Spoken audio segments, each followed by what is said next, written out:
দিব হয় তবু যেতে দিতে হয়, তবু চলে যায়। নারীর টানে বাড়ি ফেরা মানুষগুলো দীর্ঘ ছুটি শেষে রাজধানীতে ফিরতে শুরু করেছে। ঈদুল ফিতরের দীর্ঘ ছুটি শেষে প্রিয়জনদের ছেড়ে কেউ বা প্রিয়জনদের সাথে নিয়ে কর্মস্থলে ফিরতে শুরু করেছে। ট্রেনগুলোতে ছিল না তিল ধারণের ঠাঁই। অনেকদিন পর বাড়িতে লম্বা ছুটি কাটিয়ে প্রিয়জনদের ছেড়ে আসতে কষ্ট হলেও কর্মের তাগিদে ফিরতে হচ্ছে ব্যস্ত নগরীতে।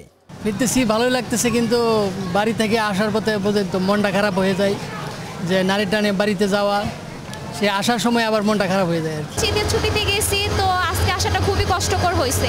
আমরা চাই যে আরেকটু উন্নত করুক, আমাদের চলাটা একটু যেন সবারই নর্মাল ভালো হয়। ঈদের ছুটির পর সবাইকে ছেড়ে আসতে আসলে অনেক কষ্ট হচ্ছে। দীর্ঘ 9 দিনের ছুটি, এত বড় ছুটি আসলে পাওয়া যায় না। তো সবাইকে নিয়ে ঈদ করলাম, খুব মজা করলাম, আনন্দ করলাম, ভালো লাগলো। অনেক কষ্ট করে আসতে হয়েছে, ট্রেনে প্রচুর ভিড়। উত্তরাঞ্চলের রংপুর ও বুড়িমারি থেকে ট্রেন সময় মতো ছেড়ে আসতে না পারলেও সন্তোষ প্রকাশ করেন কমলাপুর স্টেশন ম্যানেজার শাহাদাত হোসেন।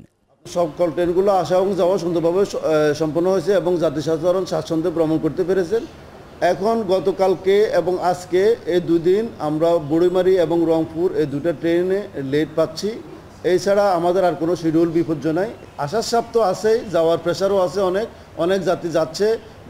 এখন সম্মানিত যাত্রী সাধারণ ট্রেনে স্বাচ্ছন্দ্যে নিরাপদে ভ্রমণ করতে পারতেছেন, এটাই আমরা সন্তুষ্ট। এখন যাত্রী সাধারণ যদি যায় এতে তো আমরা খুশি। এদিকে এখনও ছুটি কাটাতে ঢাকা ছাড়ছেন অনেক যাত্রী। কমলাপুর স্টেশনে তাদের উপস্থিতি ছিল চোখে পড়ার মতো।